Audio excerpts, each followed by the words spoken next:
नमस्कार दोस्तों, मैं राहुल धमीजा स्वागत करता हूं आपका अपने YouTube channel commerce concept for you पर। दोस्तों, आज के इस वीडियो में हम डिस्कस करेंगे topic 5 of unit 10 that is income from capital gain.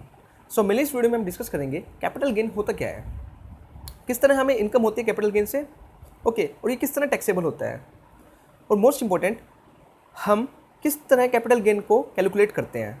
सो इन सब चीज़ों के बारे में हम डिस्कस करेंगे इस वीडियो के अंदर। एंड एट लास्ट हम एक प्रीवियस ईयर क्वेश्चन भी डिस्कस करेंगे, जिससे आपको ये आइडिया हो जाएगा कि किस तरह के क्वेश्चन हमसे एग्जाम में पूछे जाते हैं। सो अगर net commerce exam point of view से बात की जाए तो इस टॉपिक में से 50% चांस ये है कि आपको थ्योरेटिकल पार्ट देखने को मिल सकता है, 50% चांस ही यही है कि आपको प्रैक्टिकल क्वेश्चन भी देखने को मिल सकता है। सो इस वीडियो के अंदर हम थ्योरेटिकल और प्रैक्टिकल एस्पेक्ट्स दोनों को लेकर चलेंगे। ओके, सो वीडियो को लास्ट तक जरूर देखना, अच्छी लगे तो लाइक भी करना, और आप मुझे अनअकैडमी पर भी फॉलो कर सकते हो। वहाँ पे मैं ऑलरेडी 4 यूनिट्स डाल चुका हूँ। First, second, third, fourth unit आपको वहाँ पे मिलेगी अनअकैडमी प्लेटफॉर्म पर, लिंक मैं डिस्क्रिप्शन में प्रोवाइड कर दूंगा। सो टाइम को वेस्ट किए बिना स्टार्ट करते हैं आज का टॉपिक। चलिए, ओके, सबसे पहले बात करते हैं कि कैपिटल गेन है क्या। देखो, it is one of the fourth head of income. अगर आपने 5 हेड्स की बात करी होगी इनकम की, इससे प्रीवियस वीडियो के अंदर मैंने आप ऑलरेडी डिस्कस कर चुका हूँ 5 हेड्स के बारे में, income from salary, house property, सब हेड्स के बारे में डिस्कस कर चुका हूँ। तो जो कैपिटल गेन है वो फोर्थ हेड है किसका, इनकम का। Profit and loss arising from the transfer of capital assets in the previous year is taxable. देखो, कैपिटल गेन है क्या। मान लो कि मेरे पास एक मशीनरी थी, ठीक है, मेरी ऑफिशियल पर्पज़ के लिए मैंने एक मशीनरी ले रखी थी, बिजनेस के अंदर यूज़ करता था। अब वो क्या हुआ कि मशीनरी ली मैंने 2 साल पहले, अब मैंने अपना बिजनेस क्या कर दिया, बंद कर दिया, तो उस मशीनरी को भी मैंने क्या कर दिया, सेल कर दिया। ठीक है, अब मशीनरी ली थी मैंने कितने की, 5 लाख की, सेल कर दी मैंने क्या, 4 लाख रुपए की। अब इस मशीनरी पर मेरे को क्या हुआ, कैपिटल लॉस हुआ। जो मशीनरी थी वो मेरे लिए कैपिटल एसेट्स थी, और कैपिटल एसेट्स को बेचने के बाद मुझे क्या हुआ, कैपिटल लॉस हुआ 1 लाख रुपए का। ठीक है, अब इसी तरह कोई एसेट्स की बात कर लेते हैं। मान लो मेरे पास कोई लैंड थी आज से 10 साल पहले की, जो मैं मशीनरी की बात कर रहा था, उसके ऊपर जो लॉस हुआ मेरे को शॉर्ट टर्म कैपिटल लॉस हुआ। ठीक है, क्योंकि मैंने 2 साल के अंदर ही उसको सेल कर दिया। अब एक एग्जाम्पल और लेके चलते हैं। मेरे पास एक लैंड थी, ठीक है, अब वो लैंड जो थी 10 साल पहले मैंने परचेज़ की थी, कितने की, 10 लाख रुपए की। ठीक है, और आज मैंने उस लैंड को क्या कर दिया, सेल कर दिया, कितने का, 12 लाख रुपए की। अब सीधा सीधा हिसाब लगाया तो 2 लाख रुपए का क्या हुआ, प्रॉफिट हुआ मुझे। अब ये जो था, ये जो गेन हुआ 2 लाख रुपए का, ये कौन सा है, ये लॉन्ग टर्म कैपिटल गेन है। हालांकि ये 2 लाख रुपए है, सीधा सीधा नहीं निकलेगा। इसके लिए निकालने के लिए अभी बहुत ज़्यादा index cost of capital acquisition भी मेरे को निकालना पड़ेगा। मतलब कि जो 2 लाख रुपए की जो वैल्यू 10 साल पहले थी, वो प्रेजेंट में कितनी होगी। ठीक है, तो सब कुछ कैलकुलेट करना पड़ेगा। ये एक एग्जाम्पल था कि कैपिटल गेन होता क्या है। अब profit and loss arising from the transfer of capital assets in the previous year is taxable. कि जितना भी मुझे कैपिटल एसेट्स से गेन हुआ या लॉस हुआ, वो कहाँ टैक्सेबल होगा, असेसमेंट ईयर में वो क्या होगा, टैक्सेबल होगा। ओके, किस रेट्स पर टैक्सेबल होगा वो आगे डिस्कस करेंगे। अब एसेंशियल एलिमेंट्स कौन से हैं कैपिटल गेन के। अब मेरे को कैपिटल गेन के से जुड़े जुड़े कौन कौन से एसेंशियल एलिमेंट्स हैं उनके बारे में डिस्कस करते हैं, डिटेल में डिस्कस करेंगे। यहाँ से क्वेश्चन आने के पूरे पूरे चांसेस रहते हैं। तो फर्स्ट है कैपिटल एसेट्स, सेकंड है transfer of capital assets, third है कंप्यूटेशन ऑफ कैपिटल गेन। सबसे पहले थिंग तो ये होनी चाहिए कि हमारे पास कैपिटल एसेट्स होना चाहिए, तभी तो हमको कैपिटल गेन होगा। कैपिटल एसेट्स को सेल करने के बाद ही तो मुझे कैपिटल गेन या कैपिटल लॉस होगा। ट्रांसफर ऑफ कैपिटल एसेट्स, उस कैपिटल एसेट्स को ट्रांसफर करना होना चाहिए। मतलब कि क्या, कि अगर ये नहीं है कि मैं किसी को कैपिटल एसेट्स दे रहा हूँ कुछ टाइम के लिए, उसके बाद उससे वापस ले रहा हूँ, नहीं, ओनरशिप का ट्रांसफर होना बहुत ज़्यादा जरूरी है यहाँ पर। ठीक है, तभी हम कैपिटल गेन और कैपिटल लॉस कैलकुलेट कर सकते हैं। कंप्यूटेशन ऑफ कैपिटल गेन, अब कैपिटल गेन को कैलकुलेट करने के लिए एक फॉर्मूला होता है, उसको हम लास्ट में डिस्कस करेंगे वीडियो के। ओके, चलिए अब बात करते हैं कैपिटल एसेट्स है क्या। So property of any kind held by an assessee whether connected with business और प्रोफेशन और नॉट। किसी भी तरह की प्रॉपर्टी जो कि एसएससी के थ्रू हेल्ड की गई है, उसके पास है, चाहे वो बिजनेस एंड प्रोफेशन से लिंक रखती हो चाहे ना रखती हो। तो ये पॉइंट इंपॉर्टेंट है। तो कैपिटल एसेट्स जरूरी नहीं है कि जो हमारे बिजनेस एंड प्रोफेशन से लिंक रखते हैं जो प्रॉपर्टी, वही हमारे लिए कैपिटल एसेट्स है। नहीं, अगर मेरे पास कोई गोल्ड पड़ा है घर में, अगर मान लो कोई ज्वेलरी पड़ी है, तो वो ज्वेलरी भी मेरे लिए कैपिटल एसेट्स है। ठीक है, ये चीज़ इंपॉर्टेंट है। Any security held by FII means foreign institutional investors, कि जो फॉरेन के इन्वेस्टर्स हैं उन्होंने कोई सिक्योरिटीज परचेज कर रखी है हमारे यहाँ पर इंडिया में, तो वो जो उनके पास सिक्योरिटी है वो भी क्या है, कैपिटल एसेट्स है। ये चीज़ भी इंपॉर्टेंट है। असर्शन रीजनिंग में सीधा सीधा क्वेश्चन पूछा जा सकता है। इट मे बी मूवेबल, चाहे एसेट्स जो है मूवेबल भी हो सकती है, मतलब कि जैसे गोल्ड हो गया जिसको मैं इजीली एक जगह से दूसरी जगह पर लेके जा सकता हूँ। इमूवेबल भी हो सकती है, लैंड हो गया। टेंजिबल जिसको मैं देख सकता हूँ वो भी हो सकती है। इनटेंजिबल जैसे कि पेटेंट्स, तो ये भी क्या है, कैपिटल एसेट्स ट्रीट किए जा सकते हैं, तो ये भी इंपॉर्टेंट है। अब कुछ एक्सेप्शंस भी हैं इसकी। अब वो क्या है, कमर्शियल गुड्स। आप कमर्शियल गुड्स जितने भी होते हैं, मान लो मेरा बिजनेस है, बिजनेस के अंदर मैं किसी चीज़ का ट्रेडिंग करता हूँ, ठीक है, किसी भी चीज़ की ट्रेडिंग करता हूँ, तो वो जो कमर्शियल गुड्स हैं वो कभी भी कैपिटल एसेट्स नहीं होंगे। Okay, movable assets of personal use. आप पर्सनल यूज़ के लिए, मान लो मेरे घर के लिए, मैंने घर के लिए कार ले रखी है, अब वो कार जो है वो कभी भी कैपिटल एसेट्स में नहीं रहेंगी जब तक मैं उसको पर्सनल यूज़ के लिए लूँगा। अगर मैं ऑफिशियल पर्पज़ के लिए है वो कार, तो उसको कैपिटल एसेट्स ट्रीट करके चल सकता हूँ, ठीक है, लेकिन वो पर्सनल यूज़ के लिए नहीं। एक्सेप्ट ज्वेलरी, अगर ज्वेलरी है मेरे पास घर पे तो वो कैपिटल एसेट्स ट्रीट की जाएगी। तो ये चीज़ इंपॉर्टेंट है, नोट कर लेना कि जो ज्वेलरी है घर के अंदर, अगर आपके पास ज्वेलरी रखी है, अगर आप उसको सेल करते हो तो उसके ऊपर अगर आपको कुछ गेन होता है तो वो कैपिटल गेन ट्रीट किया जाएगा, ठीक है। हालांकि अगर आपके पास कोई कार है, अगर आप उसको सेल कर रहे हो तो उसके ऊपर अगर आपको कोई गेन हो रहा है तो वो कैपिटल गेन कभी भी ट्रीट नहीं किया जाएगा। ओके, आई होप आपको क्लियर हो गया होगा। चलिए मूव करते हैं। अब बात आती है ट्रांसफर ऑफ कैपिटल एसेट्स। तो सेकंड कंडीशन ये है कि उस एसेट्स को क्या करना है, हमने ट्रांसफर करना है। ओके, तो सेल एक्सचेंज ऑफ एसेट्स, सबसे पहली बात तो ये है कि वो एसेट्स हमने क्या करनी चाहिए, हमें सेल मतलब कि ओनरशिप का ट्रांसफर होना बहुत ज़्यादा जरूरी है। ये नहीं आप किसी को बेलमेंट के रूप में, अगर किसी दिन के बाद कुछ गिरवी रख रहे हो या कुछ भी है, किसी को दे रहे हो कुछ टाइम के लिए, तो वो आपने ट्रांसफ़र कर दिया, नहीं, ये ट्रांसफ़र नहीं कहलाएगा।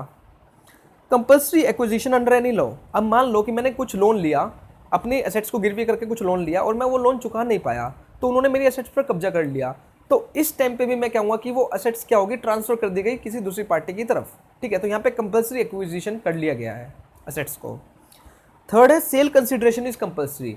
तो सेल कंसिडरेशन जो है वो कंपल्सरी होना चाहिए। आप कुछ एसेट्स ट्रांसफर कर रहे हो, मान लो मैंने किसी को अपनी कार दी, सेल करी है, तो जरूरी है ना कि उससे मुझे पेमेंट भी रिसीव होनी चाहिए, तो कंसिडरेशन का होना बहुत ज़्यादा जरूरी है ट्रांसफर करते टाइम। ओके, अब इसकी भी कुछ एक्सेप्शंस हैं। वो एक्सेप्शंस क्या है, सबसे पहला है assets given as a gift. अगर आप किसी को गिफ्ट के रूप में एसेट्स दे रहे हो तो वो कभी भी कैपिटल एसेट्स नहीं ट्रीट की जाएगी। तो ये इंपॉर्टेंट है, आप किसी को कार दे रहे हो, ज्वेलरी दे रहे हो, कुछ भी दे रहे हो, तो वो कैपिटल एसेट्स नहीं ट्रीट की जाएंगी। Transfer from assets from subsidiary to holding company. अगर सब्सिडरी कंपनी होल्डिंग कंपनी को कोई एसेट्स ट्रांसफर कर रही है तो वो भी कैपिटल एसेट्स नहीं ट्रीट की जाएंगी। ये भी पॉइंट क्या है, एक इंपॉर्टेंट पॉइंट है, नोट डाउन कर लीजिएगा। चलिए अब बात करते हैं कि हम कैपिटल गेन को किस तरह कैलकुलेट करते हैं। तो कैपिटल गेन को दो कैटेगरी में डिवाइड किया है, एक होता है शॉर्ट टर्म कैपिटल गेन, एक होता है लॉन्ग टर्म कैपिटल गेन। अब इन दोनों का डिफरेंस आपको पता होना चाहिए कि शॉर्ट टर्म कैपिटल गेन कौन सा होता है, लॉन्ग टर्म कैपिटल गेन कौन सा होता है। अगर हम शॉर्ट टर्म कैपिटल गेन की बात करें तो less than 36 month for regular assets and 12 month for shares. अगर मान लो कि मैंने आज से 2 साल पहले कोई चीज़ खरीदी, कोई भी एसेट्स खरीदी, कैपिटल एसेट्स, उसको आज सेल कर दिया, तो 2 साल का ड्यूरेशन था, तो वो मेरे लिए अगर अब मैं क्या मानी जाएगी, वो शॉर्ट टर्म कैपिटल एसेट्स मानी जाएगी। तो शॉर्ट टर्म कैपिटल एसेट्स कौन सी होती है, जिसको ज़्यादा कम से कम ज़्यादा से ज़्यादा 36 मंथ तक हमने रखा हो अपने पास और सेल कर दिया हो, मतलब 36 मंथ से कम टाइम में मैंने उसको सेल कर दिया किसी एसेट्स को, तो उसके ऊपर जो गेन होगा उसको हम मानेंगे short term capital gain. 36 month मतलब कि 3 ईयर्स की बात करी जा रही है। अगर आपने 3 साल से पहले किसी एसेट्स को सेल कर दिया तो उसके ऊपर जो गेन हुआ आपको वो 36 months short term capital gain माना जाएगा। अगर शेयर्स की बात की जाए आपको पता है कि शेयर्स अगर मैंने परचेज कर रखे हैं तो वो भी क्या है, कैपिटल एसेट्स है फॉरेन इंस्टीट्यूशनल इन्वेस्टर्स के केस में। तो अगर आपने शेयर्स जो है 12 मंथ से पहले आपने सेल कर दिए तो उस टाइम पे भी जो उसको गेन हुआ या लॉस हुआ वो आपको कैपिटल गेन या कैपिटल लॉस ही ट्रीट किया जाएगा। तो इसके ऊपर डायरेक्टली क्वेश्चन आया हुआ है 2019 के अंदर कि शॉर्ट टर्म कैपिटल गेन कब होएगा, कब कहेंगे कि 36 मंथ से पहले या 24 मंथ से पहले हम सेल कर दिया या 12 मंथ से पहले सेल कर दिया, तो ये चीज़ आपको पता होनी चाहिए। अगर लॉन्ग टर्म कैपिटल गेन हो क्या होगा, अगर मेरे पास एसेट्स 36 मंथ से ऊपर रह गई है और उसके बाद मैंने उसको सेल करा तो वो लॉन्ग टर्म कैपिटल गेन के अंदर ट्रीट किया जाएगा। और सेम एसेट्स में भी शेयर्स में केस में भी ऐसे ही होगा, 12 मंथ से ज़्यादा अगर मेरे पास शेयर हैं और मैंने उसको सेल करा तो उसके ऊपर जो गेन होगा वो मेरे लिए कैपिटल गेन ही ट्रीट किया जाएगा। जो शॉर्ट टर्म कैपिटल गेन होता है वो 15% रेट पर टैक्सेबल होते हैं, जबकि long term capital gain 20% rate पर टैक्सेबल होते हैं। ओके, आई होप आपको क्लियर हो गया होगा। अब in case of short term capital gain, आप कैपिटल गेन को कैलकुलेट कैसे करते हैं, इसका एक फॉर्मूला होता है, वो फॉर्मूला आपको पता होना चाहिए। सो कैपिटल गेन के लिए सबसे पहले फाइनल सेल प्राइस अब एक एग्जांपल के थ्रू लेके चलते हैं। मान लो कि मैंने आज से 10 साल पहले कोई हाउस खरीदा, ठीक है, 10 लाख रुपए का, 10 लाख रुपए का कोई छोटा मोटा घर खरीद लिया 10 साल पहले आज से, ठीक है। तो आज 2020 में मैंने उसको सेल करा 20 लाख रुपए का, कुछ ज़्यादा ही सेल कर दिया, प्रॉपर्टी सस्ती हुई पड़ी है, ज़्यादा नहीं लेके चलते, 12 लाख रुपए का मान के चल लेते हैं। ठीक है। तो 10 लाख रुपए का घर मैंने 12 लाख रुपए में 10 साल बाद सेल कर दिया। ओके, तो फाइनल सेल प्राइस कितना हुआ? 12 लाख रुपए। ठीक है, 12 लाख रुपीज़ क्या हुआ? फाइनल सेल प्राइस हुआ, minus the cost of acquisition. Sorry, ऊपर एक शॉर्ट टर्म कैपिटल गेन की बात हो रही है, मैं आपको लॉन्ग टर्म कैपिटल गेन का एग्जांपल लेके चल रहा हूँ। तो शॉर्ट टर्म कैपिटल गेन में मैं मशीनरी एज्यूम करके चल लेता हूँ कि आज से 2 साल पहले मैंने कोई मशीनरी परचेज करी थी 2 लाख रुपए की। ठीक है, तो मैंने उसको आज सेल कर दिया कितने का? 3 लाख रुपए की। सपोज करो उस मशीनरी की डिमांड बहुत ज़्यादा थी, तो मैंने 3 लाख रुपए की फायदे में सेल कर दी कैपिटल गेन पर। ठीक है, तो फाइनल सेल प्राइस कितना हुआ? 3 लाख रुपए का। 3 lakh rupees final sale price minus the cost of acquisition. किस रेट पर मैंने एक्वायर किया था? कितना रुपए की मैंने एक्वायर की थी? कितने की ली थी मैंने? 2 लाख रुपए की। तो मशीनरी ली थी 2 लाख रुपए की, तो कॉस्ट ऑफ एक्विजिशन कितना हुआ? 2 lakh. Plus house improvement cost, अगर हाउस है या मशीनरी या कुछ भी है उसके ऊपर कुछ इंप्रूवमेंट करा, मान लो कि मैंने मशीनरी थी उसके ऊपर कुछ रिपेयरिंग भी करवाई मैंने, बाद में 50,000 रुपये का खर्चा और किया, तो 50,000 रुपये मैं क्या कर दूँ? 50,000 क्या कर दूँगा? ऐड कर दूँगा उसके ऊपर कुछ इंप्रूवमेंट अगर चार्जेस मैंने लगाए हैं तो। Plus transfer cost. अब transfer cost in the sense कि उस मशीनरी को बेचने के लिए किसी ब्रोकर की मेरे को हेल्प लेनी पड़ी, उस ब्रोकर की भी कमीशन उसमें इन्वॉल्व हुई, तो किसी चीज़ को सेल करने के टाइम पे कुछ कमीशन देनी पड़ी या कुछ भी एक्सपेंस करना पड़ा, तो वो क्या होती है? ट्रांसफर कॉस्ट होती है। तो आप 3 लाख रुपए की मशीनरी में 2 लाख रुपए तो उसकी कॉस्ट थी, 50,000 रुपये आपने उसके ऊपर इंप्रूवमेंट करा और 10,000 रुपये कमीशन दी, तो उसको माइनस करोगे, जो बचेगा वो आपका क्या होगा? कैपिटल गेन होगा। उसको हम कहेंगे short term capital gain. Okay, short term capital gain क्यों? क्योंकि 2 साल ही मैंने मशीनरी अपने पास रखी, उसके बाद मैंने उसको सेल कर दिया। अगर ये 3 साल से ऊपर हो जाता तो ये मेरे लिए लॉन्ग टर्म कैपिटल गेन में कैलकुलेट की जाती। अगर कुछ ना गिवन हो हमको तो वो शॉर्ट टर्म कैपिटल गेन ही ट्रीट किया जाएगा in case of long term capital gain. अब लेते हैं हाउस वाला एग्जांपल। ठीक है, आज से 10 साल पहले मैंने एक घर खरीदा 10 लाख रुपए का, ठीक है, और उसको आज सेल कर दिया कितने का? 12 लाख रुपए का। तो final sale price 12 lakh rupees minus transfer cost कितने रुपए का सेल करा है? 12 लाख रुपए का। तो 12 लाख रुपीज़ क्या होगी हमारे लिए? ट्रांसफर कॉस्ट होगी। Plus index cost of acquisition. यहाँ पे देखो कुछ एक पॉइंट आएगा, इंडेक्स कॉस्ट ऑफ एक्विजिशन, मतलब कि जो 10 लाख रुपए मैंने पहले आज से 10 साल पहले मैंने कुछ खरीदा था 10 लाख रुपए का, क्या वो 10 लाख रुपए की वैल्यू आज भी उतनी ही रहेगी? नहीं। हम आपको पता है कि मनी की वैल्यू क्या होती है? डेप्रिशिएट होती रहती है टाइम टू टाइम। ठीक है, तो आज की वैल्यू निकालने के लिए मेरे को उसका इंडेक्स कॉस्ट से मल्टीप्लाई करनी पड़ेगी। ये हमें जनरली क्वेश्चन में गिवन होता है, इंडेक्स कॉस्ट क्या रेट चल रहा है आज के टाइम पे। ठीक है, ये कैसे कैलकुलेट करते हैं अभी बताऊंगा मैं। ठीक है, तो index cost of acquisition plus उसके ऊपर अगर कोई इंप्रूवमेंट करिए तो वो भी हम क्या कर देंगे? ऐड कर देंगे। अब बात आती है कि इंडेक्स कॉस्ट ऑफ एक्विजिशन हम कैसे निकालेंगे। तो इंडेक्स कॉस्ट ऑफ एक्विजिशन निकालने का फॉर्मूला होता है cost inflation index for the year transfer. जिस टाइम पे मान लो 2020 में मैं सेल कर रहा हूँ, तो 2020 का जो है कॉस्ट इन्फ्लेशन इंडेक्स क्या है, ये इन्फ्लेशन इंडेक्स आपको दे रखा होगा, क्वेश्चन के अंदर गिवन होगा। ठीक है, मल्टीप्लाई कॉस्ट ऑफ एक्विजिशन, किस रेट पे मैंने उसको एक्वायर किया था? 10 लाख रुपए का मैंने एक्वायर किया था। ठीक है, divide by cost inflation for the year in which the assets held by SSC, कि मान लो आज से 10 साल पहले मतलब कि 2010 में उसका इन्फ्लेशन इंडेक्स कितना था, उससे हम क्या कर देंगे? डिवाइड कर देंगे। ठीक है, ये भी हमें क्वेश्चन में क्या होगा? गिवन होगा। बट आगे यहाँ पे कंडीशन दे रखी है, मान लो आपने 1885 में या 1990 में आपने कोई एसेट्स परचेज की थी, तो जो इन्फ्लेशन इंडेक्स लेके चलोगे वो 1990 का लेके नहीं चलोगे, वो आप 2001 2002 का लेके चलोगे। ठीक है, तो इससे पहले की जितनी भी एसेट्स होंगी उसमें इन्फ्लेशन इंडेक्स 2001 या 2002 का ही लेके चलोगे आप। ठीक है, यहाँ पे आपको थोड़ा क्लियर नहीं हुआ होगा, मैं समझ सकता हूँ कि एक पीपीटी में एक प्रैक्टिकल एस्पेक्ट्स को कराना थोड़ा डिफिकल्ट होता है, एक प्रैक्टिकल क्वेश्चन से आपको क्लियर हो जाएगा। वो प्रैक्टिकल क्वेश्चन हम करते हैं। चलिए